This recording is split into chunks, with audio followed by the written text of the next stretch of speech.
நல்லாண்டவரே, நாளிலும் வீரங்களோடு பேசுவீரார். உம்முடைய வார்த்தையை கொண்டு பேசுவீரார். தடைகளை மாற்றுவீரார். உம்முடைய வார்த்தை ஆண்டவரே காதேஸ் வனாந்திரத்தை அதிர பண்ணிட்டு உங்கள் வார்த்தை எங்கள் மத்தியில் கிரியைகளை நடப்பிக்கட்டும். உங்கள் வார்த்தை இந்த வேளையில் ஜனங்களுடைய தாகத்தை தீர்க்கிற வார்த்தையாய், கேள்விகளுக்கு பதிலை கொண்டு வருகிற வார்த்தையாய், தேவனுடைய திட்டத்தை உங்களுடைய பிள்ளைகளுக்கு வெளிப்படுத்துகிற வார்த்தைகளாய் பரலோகத்தின் தேவன் நீர் மாற்றுவீராக. உங்களுடைய நல்ல கரத்தில் அர்ப்பணிக்கிறோம். கேட்கிற ஒவ்வொருடைய ஆண்டவருடைய செவிகளிலும் இருதயங்களிலும் சிந்தைகளிலும் பரிசுத்த ஆவியானவர் கிரியை செய்யும். இயேசு கிறிஸ்துவின் நாமத்தில் ஜெபிக்கிற நல்ல பிதாவே, ஆமென். நீதிமொழிகள் 21 அதிகாரம் அதனுடைய 1வது வசனம் விதமாய் சொல்லப்பட்டிருக்கிறது. ராஜாவின் இருதயம் கர்த்தர் கையில் இருக்கிற நீர்க்கால் போல் இருக்கிறது, அதை தமது சித்தத்தின்படி அவர் திருப்புகிறார். நம்முடைய பரலோகத்தின் தேவன் ராஜாதி ராஜா, கர்த்தாதி கர்த்தர்.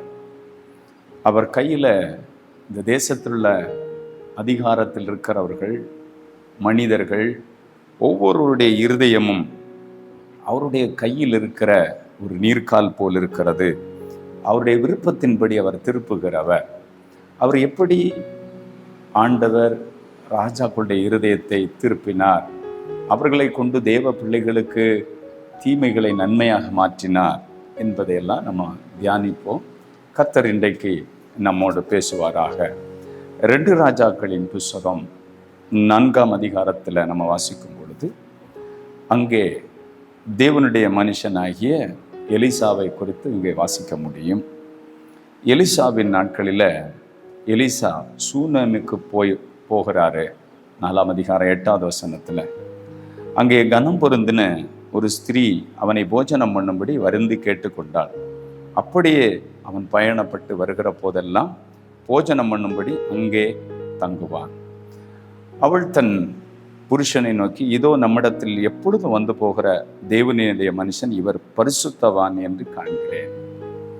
அந்த தேவனுடைய ஊழியத்தை செய்கிற தீர்க்கதரிசியாகிய எலிசாவை குறித்து சுனேமியாள் கணவனோடு சொன்ன ஒரு வார்த்தை, அவர் பரிசுத்தவான், அவர் தேவனுடைய மனுஷன். அப்படிப்பட்ட தேவ மனுஷனுக்கு அவங்க ஒரு காரியத்தை செய்கிறாங்க. மேல் வீட்டில் ஒரு சிறிய அறையை கட்டி அதிலே அவருக்கு ஒரு கட்டிலையும் மேஜையும் நாற்காலி இதையெல்லாம் வைத்து, நீர் இங்கே வந்து போகும் பொழுதெல்லாம் தங்கும் என்று அங்கே இந்த சுனேமியா தேவனுடைய மனுஷனுக்காக செய்கிறார். வேதம் நமக்கு சொல்லுகிறது, சீஷன் என்னும் நாமத்தின் நிமித்தம், தீர்க்கதரிசி என்னும் நாமத்தின் நிமித்தம் ஒரு கலசம் தண்ணீரை குடிக்க கொடுத்தாலும் அதன் பலனை அடையாமல் போவதில்லை. இங்கே இந்த அம்மா நம்மிடத்தில் வந்து போகிற தேவ மனுஷன் பரிசுத்தவான்னு காண. நம்ம வீட்டில் எத்தனையோ பேர் வந்து போகிறாங்க, எத்தனையோ பேர் ஃபோனில் பேசுகிறாங்க. எல்லாரும் பரிசுத்தவானா? எல்லாரும் நம்ம வீட்டில் வந்து போகிறதற்கு ஏற்ற நபர்களா? இன்றைக்கு அதெல்லாம் மக்கள் அறிந்து கொள்ளாமல் அறியாமையினால் சங்காரமாகிறார்கள். அவர் யார், அவர் எப்படிப்பட்டவர் அப்படிலாம் தெரியாமலே இன்னைக்கு நிறைய குடும்பங்கள் பிரச்சனைகளில் சிக்கி தவிக்கிறாங்க. தேவ பிள்ளைகளுக்கு நம்மிடத்தில் வந்து போகிறவர்கள், அது யாரானாலும் சரிதான், அவங்க எப்படிப்பட்டவங்க, யார், உங்கள் கனிகளினாலே நீங்கள் அவர்களை அறிவீர்கள். நண்பர்கள் இருக்கலாம், உறவினர்கள் இருக்கலாம். ஆனால் இந்த நாட்களில் நிறைய சம்பவங்கள் நடக்கிறத நம்ம பார்க்க முடிகிறது. நாம் ரொம்ப கவனமாக இருக்க வேண்டும். ஆனால் இந்த அம்மா தன் கணவர்கிட்ட சொல்கிறாங்க, நம்மிடத்தில் வந்து போகிற இந்த மனுஷன் பரிசுத்தவான். அதனால அவருக்காக ஒரு மேல் வீட்டறையை கட்டி கட்டில் வச்சு அவங்களுக்கு நாற்காலியை போட்டு வரும்பொழுதெல்லாம் சாப்பாடை கொடுத்து கவனிக்கிற இந்த அம்மா. ஆனால் எலிசா கேயாசியை கூப்பிட்டு ஒரு நாள் கேட்குறாரு, எப்பா இந்த அம்மா நமக்கு இவ்வளோ தூரம் சாப்பாடு கொடுக்குது, மேல் வீட்டறையை கட்டி ஊழியத்துக்கு வரும்பொழுதெல்லாம் தங்குவதற்கு வசதி செஞ்சுருக்கிறாங்க, அவங்களுக்கு ஏதாவது காரியத்துக்காக நான் இந்த தேசத்தில் இருக்கிற அதிகாரிகள்கிட்ட ஏதாவது சிபாரிசு செய்யணுமா? 13வது வசனத்தை பாருங்க. 2 ராஜாக்கள் 4ஆம் அதிகாரம் 13வது வசனத்துல கேயாசியை பார்த்து, இதோ இப்படிப்பட்ட சகல கரிசனையோடு எங்களை விசாரித்து வருகிறாயே, உனக்கு நான் என்ன செய்ய வேண்டும்? ராஜாவிடத்திலாவது சேனாதிபதியிடத்திலாவது உனக்காக நான் பேச வேண்டிய காரியம் உண்டோ என்று அவளை கேள் என்றான். அதற்கு அவள், என் ஜனத்தின் நான் சுகமாய் குடியிருக்கிறேன் என்றான். அவளுக்கு செய்ய வேண்டியது என்ன என்று கேயாசி அவளிடத்தில் கேட்ட பொழுது, அவளுக்கு பிள்ளை இல்லை, அவள் புருஷன் பெரிய வயதுள்ளவனும் என்றார். அவங்க குழந்தை கிடையாது, ஆபிரகாம் மாதிரி ஏஜ் ஃபார். அவங்களுக்கு ஒரு நம்பிக்கை இல்லாத ஒரு கட்டம் தான். ஆனால் தீர்க்கதரிசி அந்த அம்மாவை பார்த்து ஒரு வார்த்தை சொல்கிறாங்க. அப்பொழுது அவன் ஒரு உற்பத்தி காலத்திட்டத்தில் ஒரு குமாரனை அணைத்து கொண்டிருப்பாய் என்றார். அவர் சொன்னபடியே அந்த அம்மா அழகான ஒரு குழந்தையை பெற்றெடுக்கிறாங்க. அந்த குழந்தை அவங்க எதிர்பார்க்கவே இல்லை, அவங்க தேவ மனுஷன்கிட்ட கேட்கவும் இல்லை.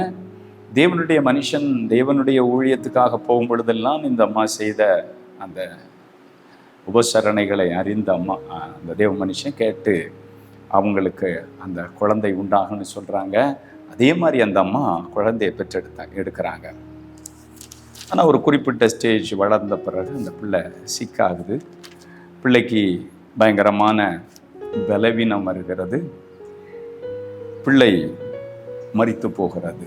தலைவி நோகிறதுன்னு சொல்கிற இடத்துல அது மரித்து போகிறது.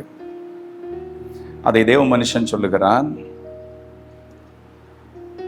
இந்த அம்மா கழுதையில் சேனங்கட்டி தீர்க்கதரிசி இடத்துல போய் என் பிள்ளை மரித்து போனதுன்னு சொல்லி அவங்க போகும் முன்னாடியே தேவ மனுஷன் சொல்கிறாரு, எம்மா சுகமாக இருக்கிறியா, உன் கணவர் சுகமாக இருக்கிறா, உன் பிள்ளை சுகமாக இருக்கான்னு சொல்லி வேலைக்காரனை அனுப்பி விட்றாரு. செய்தியை கேட்டதும் அவன் வேலைக்காரன் வந்து சொன்னதும் ஒரு பயன்படுத்துகிற ஒரு ஸ்டிக்கை கொடுத்து இந்த பிள்ளை மேலே எழும்பிடுன்னு சொன்னால் அவங்க காரியம் நடக்க மாட்டேங்குது. இந்த அம்மா இவரை விடுறதா இல்லை, என் பிள்ளைய நான் உங்கள்கிட்ட கேட்கல, நீங்களாகவே எனக்காக செஞ்சீங்க. இன்றைக்கும் நிறைய குடும்பங்களில் தேவனுடைய ஊழியத்துக்காக செய்கிறவங்க இருக்கிறீங்க, ஜெபிக்கிறவங்க இருக்கிறீங்க, செயல்படுறவங்க இருக்கிறீங்க. பல பிரச்சனைகள் உங்களுக்கு எதிராக வருவது உண்டு, போராட்டங்கள் வருவது உண்டு. பலர் அதில் தடுமாறுகிறாங்க. பலர் எனக்கு அப்படியே கொஸ்டினுக்கு எனக்கு ஆன்சர் இல்லைன்னு நினச்சிட்டு இருக்கிறாங்க. ஆனால் இங்கே நீங்கள் பார்த்தா இந்த அம்மா இவ்வளவு தேவ மனுஷனுக்கு ஹெல்ப் பண்ண இடத்துல இந்த அம்மா அப்படியே பிள்ளை இறந்து போகுது. எலிசாங்கிற ஒரு பெரிய தீர்க்கதரிசி. ஆனால் அந்த தேவ மனுஷன் சொல்கிறாரு பாருங்க, 27வது வசனத்தின் கடைசி பகுதியில், கர்த்தர் எனக்கு அதை அறியாமல் மறைத்து வைத்தார் என்றார். வேதத்தில் சொல்லப்பட்டிருக்க தீர்க்கதரிசிகளுக்கு அவர் வெளிப்படுத்துவார். ஆனால் எல்லாம் வெளிப்படுத்துவாரான்னு கேட்டால் சில காரியம் மறைபொருள் தேவனுக்குரியது. அதில் போய் நம்ம எதையும் செய்யக்கூடாது, கேட்கக்கூடாது. ஏன் இந்த அம்மாவுடைய பிள்ளை மரித்து போகிறது? எலிசான்னா எலியாவிடத்திலிருந்து ரெட்டிப்பான வரத்தை பெற்று ஊழியம் செய்த தேவ மனுஷன். அவருக்கே சில காரியம் தேவன் மறைத்து வைத்திருக்கிறார். இன்னைக்கு நிறைய பேர் எனக்கு தெரியாமல் ஒன்றுமே நடப்பது இல்லைன்னு பேசுகிற, தம்பட்ட அடிக்கிற நிறைய பேர் இருக்கிறாங்க. ஏமாந்து போகாதீங்க. தேவன் நமக்கு எதை வெளிப்படுத்தணுமோ அதை வெளிப்படுத்துவார். சில காரியங்கள் மறைவானது, அது தேவனுடைய மறைப்பொருள். ஆனால் இந்த தேவனுடைய ஊழியக்காரர்களுக்காக உதவி செய்த இந்த குடும்பத்தில் தேவன் எலிசா வீட்டில் வந்து அந்த பிள்ளை கட்டிலின் மேல் செத்து கிடந்ததை அவன் பார்க்குறான். இந்த அம்மா ஊழியக்காரன் தங்குற அந்த ரூமில் அந்த கட்டிலே கொண்டு வச்சுட்டு தீர்க்கதரிசி அந்த பிள்ளைக்கிட்ட போய் அந்த பிள்ளைய உயிரோடு எழுப்புகிறார். அதை நம்ம 34வது வசனத்தில் 35வது வசனத்துல எல்லாம் 2 ராஜாக்கள் 4ஆம் அதிகாரம் 34, 35 வாசிக்க முடியும். அந்த பிள்ளை 7 தரம் தும்மி தன் கண்களை திறந்தான். அப்புறம் இந்த அம்மா இந்த தேவ மனுஷனுக்கு இப்படி செய்ததுனால தன் மரித்து போன பிள்ளைய திரும்ப பெறுறாங்க. கணவர் யாரு? ரொம்ப வயசான ஆள். அதுதான் பைபிள் சொல்லுது. தேவனுக்கு எந்த நேரத்திலும் எதையும் செய்யும் வல்லமை உள்ளவர் என்பதை வார்த்தை கேட்கிற தேவ பிள்ளைகள் மறக்காதீங்க. தேவனுடைய நாமத்துக்காக நீங்க செய்கிற அன்பின் பிரயாசத்தை மறக்கிறதற்கு தேவன் அநீதி உள்ளவரும் அல்ல. தேவனுக்காக செய்யும் பொழுது பிரச்சனைகள் எதுவும் வராது, கம்ஃபர்ட் சோனா இருக்கும்னு நீங்க நினைக்காதீங்க. சில காரியங்கள் வரும், அது நமக்கு நன்மைக்கு எதுவாக தேவன் மாற்றுவார். நீங்க 2 ராஜாக்களின் புஸ்தகம் 8ஆம் அதிகாரத்துல நீங்க வாசிப்பீங்கன்னு சொன்னா, எலிசா தான் உயிர்ப்பித்த பிள்ளையின் தாயாகிய ஸ்திரியை நோக்கி, நீ உன் வீட்டாரோடு கூட எழுந்து புறப்பட்டு போய் எங்கேயாகிலும் சஞ்சரி, கர்த்தர் பஞ்சகாலத்தை வருவிப்பார், அது 7 வருஷம் தேசத்தில் இருக்கும் என்று சொல்லி இருந்தார். இதற்கு சொல்றாரு, அம்மா ஒரு 7 வருஷம் சுனேமியாலே உன் ஊர்ல பஞ்சம் வரப்போகுது, நீ எங்கேயாவது போய் பிழைச்சிக்கா, உன் குடும்பத்தை கூட்டு போய் காப்பாத்திக்க அப்படின்னு ஒரு செய்தியை சொல்றார். இந்த அம்மா அந்த வார்த்தைக்கு கீழ்ப்படிந்து புறப்பட்டு போய் பெலிஸ்தியர் தேசத்துல போய் 7 வருஷம் அவங்க சஞ்சரித்திருந்தாங்கன்னு பைபிள் சொல்லுது. 7 வருஷம் சென்ற பின்பு பெலிஸ்தியரின் தேசத்தை விட்டு திரும்பி வந்து தன் வீட்டுக்காகவும் தன் வயலுக்காகவும் ராஜாவிடத்தில் முறையிடும்படி போனாள். இப்போ இந்த அம்மா 7 வருஷம் கழிஞ்சு வரும் பொழுது வீடு இருந்த இடமும் தெரியலை, நிலமும் தெரியலை, அதை யார் யார் எடுத்து வச்சிருக்கிறாங்கன்னு தெரியலை. அப்படித்தானே ஒரு ஊரை விட்டு தேசத்தில் பிரச்சனைகள் வரும் பொழுது, மக்கள் போகும் பொழுது அடுத்தவங்க அபரிச்சு கொள்ளுவாங்க, ஏதோ ஒன்று நடந்திருக்குங்க. இந்த அம்மா அந்த ராஜா கிட்ட போய் நிற்கிறாங்க. அப்போதான் அந்த ராஜா தேவனுடைய மனுஷனாகிய கேயாசிட்ட கேட்கிறார், எப்பா எலிசா செஞ்ச அற்புதங்கள்ல கொஞ்சம் எனக்கு சொல்ல. 4வது வசனத்துல பாருங்க, அந்த ராஜா தேவனுடைய மனுஷனுடைய வேலைக்காரனை கேயாசியிடம் பேசி, எலிசா செய்த அதிசயங்களை எல்லாம் நீ எனக்கு விவரித்து சொல் என்றார். இப்படி ஆண்டவர் பாருங்க, போல ஒரு வல்லமை உள்ள தேவன் எவரும் கிடையாது. தேவன் எதையும் தேவனுக்காக செய்கிறதை மறக்கிறவர் அல்ல. ஏற்ற நேரத்துல உங்களுக்கும் எனக்கு அவர் செய்வார். அதினதின் காலத்தில் அதினதின் காரியத்தை நேர்த்தியாய் நம்ம கர்த்தரை போல செய்கிறதற்கு எவருமே கிடையாதுங்க. இந்த ராஜா, இந்த அம்மா அப்ளிகேஷனை வச்சுட்டு அந்த ராஜா அரண்மனையில் நிற்க, இந்த ராஜா தான் உச்சபட்ச நீதிபதி. இவர் தான் அந்த மக்களுக்கு என்ன தீர்ப்பையும் உச்சபட்சமா, உச்ச நீதிமன்றம், உயர் நீதிமன்றம், இந்த மாதிரி ஒரு பெரிய நீதிபதியே இவர் தான். இவர் அப்பதான் கேட்கிறாரு கேயாசிட்ட, ஏயா நீ உன்னுடைய எஜமான் ஊழியக்காரன் எலிசா செய்த அற்புதத்தை எல்லாம் நீ சொல்லுன்னு சொல்லும் பொழுது, செத்து போனவனை உயிர்ப்பித்தார் என்பதை அவன் ராஜாவுக்கு அறிவிக்கும் பொழுது, இதோ உயிர்ப்பித்த பிள்ளையின் தாயாகிய அந்த ஸ்திரீ வந்து தன் வீட்டுக்காகவும் தன் வயலுக்காகவும் ராஜாவினிடத்தில் முறையிட்டாள். அப்பொழுது கேயாசி, ராஜாவாகிய ஆண்டவனே, இவள் தான் அந்த ஸ்திரீ, எலிசா உயிர்ப்பித்த அவளுடைய குமாரன் இவன் தான் என்றான். எப்படி பாருங்க, கிரகிக்க முடியாத காரியத்தை செய்கிறவன். இந்த அம்மா செஞ்சது எவ்வளவுதான், சாப்பாடு கொடுத்தாங்க, மேல் வீட்டு அறைய கட்டினா கொடுத்தாங்க. அவங்க கனம் பொருந்தின அம்மான்னு சொல்ல, ஸ்திரீன்னு சொல்லப்பட்டிருக்கிறது. கொஞ்சம் ஆண்டவர் ஆசீர்வதிச்சிருந்தார். ஆனால் அதில் அவனுக்கு உண்டானதுல அந்த தேவனுடைய மனுஷனை அவங்க உபசரிச்சாங்க. ஆண்டவர் எப்படி காரியங்களை செய்கிறார் பாருங்க. கேயாசி அங்க போகிறார், இந்த அம்மா அங்க மனு கொடுக்க போய் நிற்கிறார். 7 வருஷம் தாண்டி ராஜாவுக்கு நினைவு வருது, தீர்க்கதரிசி என்ற மனுஷன் இங்க பயங்கரமான காரியங்களை செஞ்சுட்டு இருக்கிறாரு. அப்போ ஃபர்ஸ்ட் மிராக்கிளா அவங்களுக்கு சொல்லும் பொழுது தேவன் இந்த அம்மாவை கேயாசிக்கு முன்பாக நிறுத்துகிறார், ராஜாவுக்கு முன்பாக. இந்த இவங்க தான் அந்த அம்மா, அதுதான் அந்த பையன் உயிரோடு எழுப்பின பிள்ளை தான். உடனே அங்கே ஆண்டவர் ராஜா அந்த ஸ்திரியை கேட்டதற்கு அவள் அதை அவனுக்கு விவரித்து சொன்னாள். அப்பொழுது ராஜா அவளுக்கு ஒரு பிரதானியை நியமித்து அவளுக்கு உண்டான எல்லாவற்றையும், அவள் தேசத்தை விட்டு போன நாள் முதல் இதுவரைக்கு உண்டான அந்த வயலின் வருமானம் அனைத்தையும் அவளுக்கு கிடைக்கும்படி செய் என்றார். உத்தரவு உடனே பிறப்பிக்கப்பட்டது. ஆர்டர் வந்துச்சுங்க, கோர்ட்ல இருந்து அரசனிட்டு ஆர்டருங்க. ராஜாவுடைய இருதயம் கர்த்தர் கையில் இருக்கிற நீர்க்கா, தேவன் திருப்புகிறார். ராஜாவே இந்த அம்மாவுக்கு செய்கிறார்.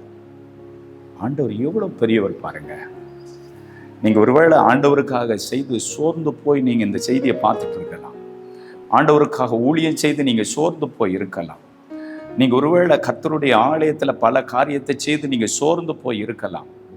அவர் உங்களுக்கு ஏற்ற காலத்தில் செய்வாருங்க. சோர்ந்து போகாதீங்க. நம்ம சோர்ந்து போனால் நம்ம அறுவடை செய்ய முடியாது. தேவன் செய்கிறவர். ஆண்டவருடைய ஊழியத்துக்காக செஞ்ச அந்த அம்மாவுக்கு இழந்து போன குழந்தை, இழந்து போன வீடு, இழந்து போன வயல் மட்டும் இல்லைங்க, அதில் விதைக்காமல் அறுக்காமலும் அவங்களுக்கு வேண்டிய வருவாயை கர்த்தர் கொடுத்தாருங்க. நம்ம ஆண்டவர் செய்வாருங்க. நம்ம பரிசுத்தமாக தேவனுக்கு பயந்து பரலோக சிந்தையோடு இந்த பூமியில் கொடுக்கப்பட்டிருக்கிற கொஞ்ச காலத்தில் நீங்கள் உண்மையாக இருந்தால் தேவன் இந்த உலகத்தில் எது நமக்கு தேவையோ அதை சந்திப்பார். இன்னும் உடுக்கம் போதும்னு பைபிள் சொல்லுது. ஆனால் இன்றைக்கு நிறைய பேர் தேவனுக்கு பிரியமில்லாத வழிகளில் போயிட்டு இருக்கிறத பார்க்க முடிகிறது. நீங்கள் கர்த்தரை உத்தமமாக தேடுவீங்கன்னு சொன்னால் ஆண்டவர் உங்களை கைவிட மாட்டார், மறக்க மாட்டார். அவர் உங்களை குறித்த திட்டங்களை அவர் நிறைவேற்ற வல்லவராக இருக்கிறார். எஸ்தரின் புஸ்தகத்தை நீங்கள் திருப்பிக் கொள்ளுவீர்கள் என்றால், எஸ்தருடைய வளர்ப்பு தகப்பன் அவர் ஒரு கேட் கீப்பர், கேட் வாட்சருங்க. அவருக்கு அங்கே பெரிய மரியாதை, அங்கே பெரிய போஸ்டிங் எல்லாம் கிடையாது. தானுக்கு ஆண்டவர் கொடுத்த அந்த டியூட்டியில் உண்மையாக இருந்த அந்த மனுஷன். இன்னைக்கு நிறைய பேர் ஒரு சின்ன கூலி வேலை செய்யலாம், ஒரு ஆஃபீஸில் வேலை செய்யலாம், இல்லை ஏதோ ஒரு கவர்மெண்ட்டில் ஒரு டீச்சராக இருக்கலாம், இன்னைக்கு எதனாலும் இருக்கலாங்க, சர்ச்சில் கூட இருக்கலாம், ஒரு ஊழியத்தில். ஆனால் நமக்கு கொடுக்கப்பட்டதில் நம்ம எப்படி உண்மையாக இருக்கிறோன்றத தேவனும் பார்க்கிறார், மனிதர்களும் பார்க்கிறார்கள். நம்ம மனுஷருக்கென்று அதை செய்யாமல் தேவனுக்கென்று நல் மனசோடு செய்தால் பிரதான எஜமான் வரும்பொழுது ஒரு நாள் அவர் நம்மளை ஹானர் பண்ணுவார். இங்கே எஸ்தரின் புஸ்தகத்தில் ராஜாவுடைய வாசலில் இவருக்கு கொடுக்கப்பட்ட வேலை வாட்ச்மேன் தானுங்க. ஆனால் அவர் அந்த டியூட்டியில் சரியாக காரியத்தை அவர் கண்டுபிடித்து ஒரு தகவலை ராஜாவுக்கு அவர் கொடுக்கிறார். ராஜாவுக்கு அவர் அந்த தகவலை கொடுத்ததுனால ராஜா உயிரோடு காப்பாற்றப்படுகிறார். இந்த சம்பவம் நடந்து ரொம்ப நாள் ஆயிடுச்சு. ஆனால் அந்த காரியத்துக்காக அவங்களுக்கு எதுவுமே செய்யப்படலை. அந்த தேவ மனுஷனுக்காக திரும்ப எதுவுமே செய்யப்படலை. எஸ்தரின் புஸ்தகத்தை நீங்கள் திருப்பிக் கொண்டால் அங்கே இந்த சம்பவத்தை நம்ம வாசிக்க முடியும். அங்கே ராஜாவுக்கு குறிப்பிட்ட நாளில் ராத்திரி தூக்கம் வராமல் போயிடுச்சு. அவன் நிறைய இசைக்கருவிகளை வச்சுருப்பான், என்னென்னமோ வச்சுருப்பான். ஆனால் அவனுக்கு தூக்கம் டிஸ்டர்ப் ஆயிடுச்சு. அவன் தூக்கம் டிஸ்டர்ப் ஆனதும் அவன் எழும்புகிறான். நடபடி புஸ்தகங்களை எடுத்து வாசியுங்கள் என்று சொல்லுகிறான். நீங்க 6ஆம் அதிகாரம் 1வது வசனத்தை வாசிச்சு பார்த்தா, அந்த ராத்திரியிலே ராஜாவுக்கு நித்திரை வராதபடி கால வர்த்தமானங்கள் எழுதி இருக்கிற நடபடி புஸ்தகத்தை கொண்டு வர சொன்னான். அந்த ராஜா சமூகத்தில் வாசிக்கப்பட்டது. அப்பொழுது வாசல் காவலில் இருக்கிற ராஜா 2 பிரதானிகளாகிய அவனுக்கு விரோதமாய் கை போட பார்த்த செய்தியை மருதகாய் அறிவித்தான் என்று எழுதியிருக்கிறது, வாசிக்கப்பட்ட. அப்பொழுது ராஜா, இதற்காக மருதகாய்க்கு கனமும் மேன்மையும் செய்யப்பட்டதா என்று கேட்டான். அதற்கு ராஜா சேவிக்கிற ஊழியக்காரர் அவனுக்கு ஒன்றும் செய்யப்படவில்லை என்று சொன்னார்கள். அவனுக்கு ஒண்ணுமே செய்யப்படலைங்க. அவன் யாருங்க? ஒரு கேட் வச்சாருங்க. தன் டியூட்டியில உண்மையா இருந்தான். தேவ பிள்ளைகள், ரட்சிக்கப்பட்ட பிள்ளைகள், தேவனுக்கு பயந்திருக்கிற பிள்ளை, ஒருவேளை நீங்க ரட்சிக்கப்படாமல் இருந்தா கூட நீங்க டியூட்டியில உண்மையா இல்லாம இருக்கிறது அது பாவம். தேவன் நம்மை நம்பி கொடுத்திருக்கிற வேலையில நம்ம உண்மையா இருக்கும் பொழுது தேவன் அதற்கேற்ற ஒரு ஆசீர்வாதம் அதில் வர்ற சம்பளத்துல நமக்கு வச்சிருப்பார். அநியாயமாய் வரும் அதிக வருமானத்துல நியாயமா வரும் கொஞ்சம் தான் உத்தமங்க. அநியாயமா இன்னைக்கு கஞ்சா வித்தும் இல்லீகலான பணம் திருடியும் நிறைய சம்பாதிக்கிறாங்க. அது முட்டையிட்டு குஞ்சு பொறிக்காம போகிற கௌதாரியை போல அது பலனற்று பாதி வயசுல விட்டு போயிடுவாங்கன்னு சொல்லப்பட்டிருக்கிறது. ஆனா தேவ பிள்ளைகளாகிய நம்ம இந்த தேவ மனுஷனை நீங்க பார்ப்பீங்கன்னு சொன்னா, இந்த மருதகாய் அந்த இடத்துல உண்மையா அவன் அந்த டியூட்டியை பார்த்தத தேவன் பதிவு செய்ய வைக்கிறார் ராஜா அரண்மனையில. அவனுக்கு ஏன் அன்னைக்கு ஆண்டவர் செஞ்சிருக்க முடியாதா? ராஜாவை வச்சு மறக்க போட்டுட்டாரு. மறந்து போன கதை. நீங்க என்னோ ஜபிச்சு விட்ட காரியத்தை கூட கர்த்தர் உங்களுக்கு என்னைக்கு தேவையோ உங்களுக்கு சர்ப்ரைஸா வச்சிருப்பாருங்க. இந்த தேவ மனுஷன், தேவனுக்கு பயந்தவன் என்ன அந்த அரண்மனையில் உள்ள எல்லாருக்கும் தெரியுங்க.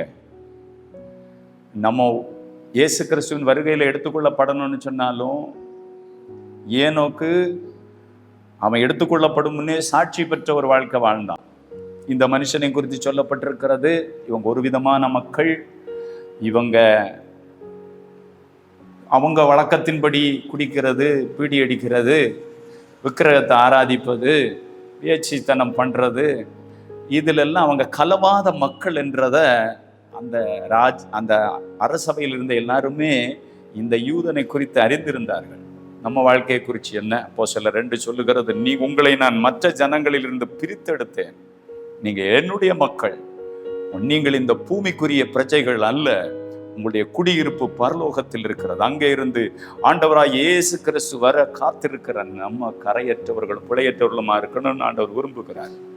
மனம் போல வாழ்க்கை வாழுகிற பிள்ளைகள் அங்க என்ட்ரியாக முடியாதுங்க. இங்க இவன் உண்மையா இருக்கிறான், தனக்கு கொடுக்கப்பட்ட வேலைய ரொம்ப உண்மையா செய்ததற்கு ஏற்ற நேரத்தை ஆண்டவர் வச்சிருக்கிறாருங்க. உண்மையுள்ள மனுஷன் பரிபூரண ஆசீர்வாதம் பெறுவான் என்று வேதம் சொல்லுகிறது. தேவனுக்கு பயப்படுதலுக்கு உண்மையா இருக்கும் பொழுது தேவன் நம்மை கைவிட மாட்டார். இங்க பாருங்க, அந்த குறித்த நேரத்துல ஆண்டவர் ராஜாவுக்கு கட்டளையிடுகிறார்.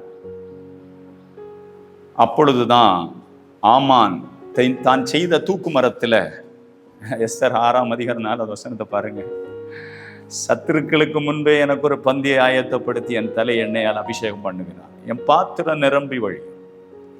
ஆமா பாருங்க, ஆமான் தான் செய்த தூக்கு மரத்துல மெர்தகாயை தூக்கி போட வேண்டும் என்று ராஜாவிடத்தில் பேசும்படி ராஜா அரண்மனையின் வெளிமுற்றத்தில் வந்திருந்தான். அப்பொழுது ராஜா முற்றத்தில் இருந்து யார் என்று கேட்டான். ராஜா ஊழியக்காரர் அவனை நோக்கி, இதோ ஆமான் முற்றத்தில் நிற்கிறான். அவன் வந்த மேட்டர் என்னங்க, இவன் நம்ம மாதிரி தப்பெல்லாம் செய்ய மாட்டேங்கிறான், இவன் எதையும் வணங்க மாட்டேங்கிறான், தேவனை ஒருத்தரை தான் ஆராதிக்கிறான், அதனால இவனை நம்ம சட்டத்தை ஏற்றி இவனை முடிச்சிடணும் அப்படின்னு சொல்லிட்டு இந்த குலத்தை அழிச்சிடணும்னு சொல்லி அவன் தூக்கு மரத்தை செஞ்சுட்டு வந்து நிற்கிறான். ஆண்டவர் என்ன செய்கிறாரு, நடவடி புத்தகத்தை வாசிக்க சொல்லி தூக்கம் வராம விட்டு வாசிச்சு அவனை கனம் பண்ணணும் இவனை வச்சுன்னு சொல்லி ஆண்டவர் திட்டு. ஆமான் உள்ளே வந்ததும் ராஜா அவனை நோக்கி, 6ஆம் அதிகாரம் 6வது வசனம், ராஜா கனம் பண்ண விரும்புகிற மனுஷனுக்கு என்ன செய்யப்பட வேண்டும் என்று கேட்டான். அதற்கு ஆமான், என்னை அன்றி யாரை ராஜா கனம் பண்ண விரும்புவார் என்று தன் மனதில் நினைத்தான். நான் தானே அவருக்கு அடுத்த பொசிஷன் நான் தானே, என்னதான் அவர் கனம் பண்ணுவார், எல்லாம் கேட்டுருவோன்னு நினைச்சான். ஒண்ணு கூட விடலீங்க. அவன் கேட்டதெல்லாம் என்ன தெரியுமா, ராஜா உடுத்தி கொள்ளுகிற ராஜ வஸ்திரம். ஆசையை பாருங்க, சாத்தான மாதிரி கீழே விழுவதற்கு, அதே மரத்துல தொங்குவதற்கு உனக்கு பயங்கர ஆசை. ராஜா உடுத்துகிற ராஜ வஸ்திரம், ராஜா ஏறுகிற குதிரை, சிரசில் தரிக்கப்பட்ட ராஜ முடி கொண்டு வர வேண்டும். அந்த வஸ்திரமும் குதிரையும் ராஜாவுடைய பிரதானிகளாக பிரபுக்களில் ஒருவன் கையில கொடுக்கப்பட வேண்டும். ராஜா கணம் பண்ணுகிற மனுஷன் அலங்கரிக்கப்பட்ட அவன் குதிரையின் மேலே ஏற்றி நகர வீதியிலே உலாவி வருகிற மனுஷருக்கு இப்படி செய்யப்பட வேண்டும் என்று அவனுக்கு முன்பாக கூறப்பட வேண்டும் என்றான். இவன் சொன்னதையெல்லாம் உடனே ராஜா சொன்னார். அந்த கேட் கீப்பர் ஒருத்தர் இருக்கார்ல, அவனை கூட்டுட்டு வந்து நீ சொன்னதெல்லாம் ஒண்ணு விடாம அவனுக்கு செஞ்சிருன்னு சொன்னான். பாருங்க எவ்வளவு நல்லவர், மறக்கவே மாட்டார். ராஜாவுடைய இருதயம் கர்த்தர் கையில் இருக்கிற நீர்க்கால். எந்த மனுஷனுடைய இருதயத்தை என் ஆண்டவர் திருப்புவார். எந்த நேரம் உங்களுக்கு நன்மை வர வேண்டுமோ அதை செய்வார். நீங்கள் ஜெபிக்கிறதோ, ஊழியத்துக்கு கொடுக்கிறதோ, செயல்படுறதுலையோ பிரச்சனைகள் வரும்பொழுது கலங்காதீங்க, தேவன் ஏற்ற நேரத்தில் செய்வார். இந்த எஸ்தரின் புஸ்தகத்தில் செய்த தேவன் அந்த ராஜாக்கள் புஸ்தகத்தில் இது 2 ராஜாக்களை வச்சு செஞ்சாருங்க. இந்த அம்மாவுக்கு வீடெல்லாம் கொடுத்தவர், இந்த ஐயா உண்மையாக ஒர்க் பண்ணதற்கு ஹானர் பண்ண ஆண்டவர், எதிரியை அதே தூக்கு மரத்தில் தூக்க போட்டுட்டார் பாருங்க. இந்தியாவில் என்ன வேணா யார் வேணா இல்லை என்னென்ன செய்யட்டுங்க, ஆனால் தேவன் ஒருத்தர் இருக்கிறாங்க, சட்டத்தையே மாற்றாக திருப்பிடுவார். ஏன்னா அவர் உயிர் உள்ளவர். இன்னும் எதையும் அவருடைய நாமத்துக்கு விரோதமும் அவர் அனுமதி இல்லாமல் ஒன்றும் அசைவதில்லை. தைரியமா இருங்க, உங்களுக்கு இன்னைக்கு அற்புதம் நடக்குங்க. விசுவாசத்தோடைய கூட சேர்ந்து ஜெபம் பண்றீங்களா? அன்பு இரக்கமுள்ள ஆண்டவரே, ராஜாவுடைய இருதயம் உங்க கையில் இருக்கிற நீர்க்கால் நீர் ஆண்டவரே அந்த ஆண்டவரே அப்பா சூனேமியா ஆளுக்கு நீர் செய்தவர், அவங்க செத்துப்போன மகனை உயிரோடு கொடுத்தவர், வயதான காலத்தில் பிள்ளையை கொடுத்து பிள்ளை தவறினாலும் கொடுத்தவர், பஞ்சகாலத்தில் காப்பாற்றினவர், இழந்து ஒன்றும் இல்லாமல் நிற்கும் பொழுது ஏற்ற காலத்தில் ராஜாவின் இருதயத்தை திருப்பி அவங்களுக்கு நன்மை செய்தவர். ஆண்டவரே மருதகாய்க்கு ராஜ வாசலில் உண்மையாக அந்த ஒர்க் பண்ணினதுனால ராஜா காப்பாற்றப்பட்டதற்காக நடவடி புஸ்தகத்தை ஆமானுக்கு முன்னாடி எந்த நேரத்தில் அதை செய்யணுமோ அவன் ஆண்டவரை ஆமான வெக்கப்படுத்தும்படி அவன் கையினால் இவனை ஹானர் பண்ணின ஆண்டவர். இந்த செய்தியை பார்க்கிற தேவ பிள்ளைகள் இன்றைக்கு திடனற்று இருக்கிறார்கள், இன்று உடைந்து கிடக்கிறார்கள், இன்று நொறுங்கி கிடக்கிறார்கள். இந்த வார்த்தையை கேட்கும் பொழுது தேவ வல்லமை இறங்குகிறது, இந்த வார்த்தையை கேட்கும் பொழுது விடுதலை உண்டாகிறது, இந்த வார்த்தையை கேட்கும் பொழுது வசனம் அற்புதம் செய்ய உங்களுக்கு முன்னாடி கிரியை செய்கிறது. அது தேவனுடைய வார்த்தை, இது மனுஷன் சொன்ன வார்த்தை கிடையாது. இந்த சம்பவங்கள் உங்க வாழ்க்கையிலும் கர்த்தர் செய்வாராக. வியாதிகள் மறையட்டும், கட்டுகள் உடையட்டும், பிசாசுகள் வெளியேறட்டும், சாபங்கள் முறியட்டும், வராம தடைப்பட்டிருக்கிற நன்மைகள் இவர்களுக்கு வருவதாக. பாவ பழக்க வழக்கத்தில் உழன்று கொண்டு கிடக்கிற அநேகர் மனம் திரும்பி தேவன் பக்கம் திரும்புவார்களாக. இந்த குடும்பங்களில் கர்த்தருடைய கிரியைகள் வெளிப்படட்டும். ஆண்டவருக்காக நான் செஞ்சேனே, ஓடினேனே, நான் சோர்ந்து போனேனே, இனி என்னால் ஆண்டவருக்காக செய்ய முடியாதுன்னு சோர்ந்து இருக்கிற பிள்ளைகள், எலியாவே உனக்கு சூரியச்செடிக்கு கீழே என்ன வேலை? போ, நீ போக வேண்டிய தூரம் வெகு தூரம். உன்னை கொண்டு நான் ராஜாக்களை அபிஷேகம் பண்ண வேண்டும், உன்னை கொண்டு நான் காரியங்களை செய்ய வேண்டும் என்று அனுப்பின என் தெய்வம் அல்லவா. இவர்களுக்கு முன்பதாகவே கர்த்தருடைய வல்லமை புறப்படுகிறதற்காக நன்றி அப்பா. காத்துக்கொள்ளும் பிரயோஜனமான ஊழியக்காரன், கடமையை மாத்திரை செய்தேன்ப்பா. வார்த்தை இந்த நிகழ்ச்சி மூலமா பேச காரணமான குடும்பத்தை ஸ்பான்சர் பண்ற அந்த குடும்பத்தை நீங்க பிளஸ் பண்ணுங்க. இயேசு கிறிஸ்துவின் நாமத்தில் ஜெபிக்கிற நல்ல பிதாவே.